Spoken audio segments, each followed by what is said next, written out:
Welcome to our channel. Today we're diving deep into a topic that's near and dear to my heart: psychological trauma.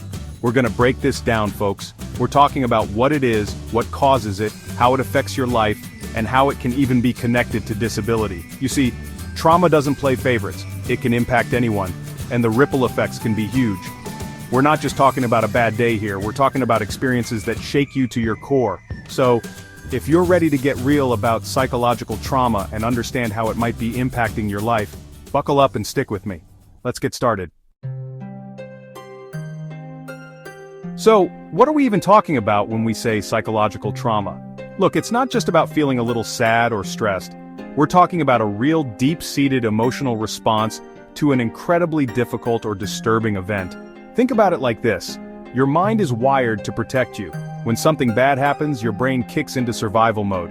But sometimes, when the experience is just too overwhelming, it can leave a mark on your psyche, a scar that can linger long after the event itself is over. We're talking about things like physical, emotional, or sexual abuse. We're talking about neglect.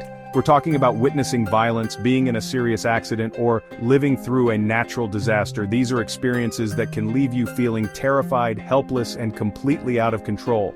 And the thing is, trauma doesn't always show up in big, obvious ways. Sometimes it's the little things that set you off. A sound, a smell, a certain place. It's like your body remembers the trauma even when your mind tries to forget. Now, I know this can be tough to hear, but it's important to remember that you're not alone. Trauma is more common than you think, and there's absolutely no shame in seeking help. Now, let's dig into what can actually cause psychological trauma, and let me tell you, the list is long and it's varied. First and foremost, we've got abuse. And I'm talking about all forms of abuse: physical, emotional, sexual. These are experiences that violate your boundaries, your sense of safety, your very being. They can leave deep wounds that impact your ability to trust, to form healthy relationships, to feel safe in the world. Then there's neglect. And neglect isn't just about not having enough food or clothes, it's about not getting your basic emotional needs met. It's about growing up feeling unseen, unheard, unimportant. And that, my friends, can be just as damaging as any physical blow. But trauma isn't always interpersonal. Sometimes it's about experiencing or witnessing something terrifying and out of your control. We're talking about car accidents, natural disasters, acts of violence. These are events that can shatter your sense of security and leave you feeling vulnerable and afraid. And here's the thing about trauma. It's not a one-size-fits-all experience. What might be traumatic for one person might not be for another. It all depends on your individual history, your coping mechanisms, your support system. Chapter 3. The Ripple Effect. How trauma impacts your life. Trauma doesn't just disappear when the event is over. It can impact your mental and physical health, your relationships, your work. You might experience shock, anger, sadness, anxiety, trouble sleeping, concentrating, feeling numb. Long-term issues like PTSD, anxiety, depression can develop. But with the right support, you can heal and reclaim your life.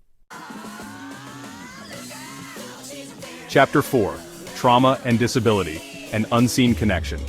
Now let's talk about a connection that many people don't even realize exists: the link between trauma and disability. You see, trauma doesn't just affect your mind, it can impact your physical health as well. For some, trauma can actually lead to disability. Think about it. A severe accident can result in physical injuries that lead to long-term disability. A traumatic brain injury can impact cognitive function, mobility, and sensory processing. But it's not always that direct. Sometimes trauma can exacerbate existing disabilities. For someone with a chronic illness, a traumatic event can worsen their symptoms or make it harder to manage their condition. And then there's the emotional toll. Living with a disability can be challenging enough on its own. Add trauma to the mix, and it can feel overwhelming. Trauma can lead to anxiety, depression, and PTSD, making it even harder to cope with the daily challenges of living with a disability. That's why it's so important to address trauma in the context of disability support. We need to recognize that people with disabilities are more likely to experience trauma, and we need to provide them with the resources and support they need to heal. Look, we've covered a lot of ground today, and I know it can be a lot to take in, but the most important thing to remember is this: if you're struggling with the effects of trauma, you're not alone. There is help available, and there is hope for healing. Don't be afraid to reach out to a mental health professional, a trusted friend or family member, or a support group. Remember, acknowledging the impact of trauma is the first step towards recovery. Thanks for watching and take care of yourselves.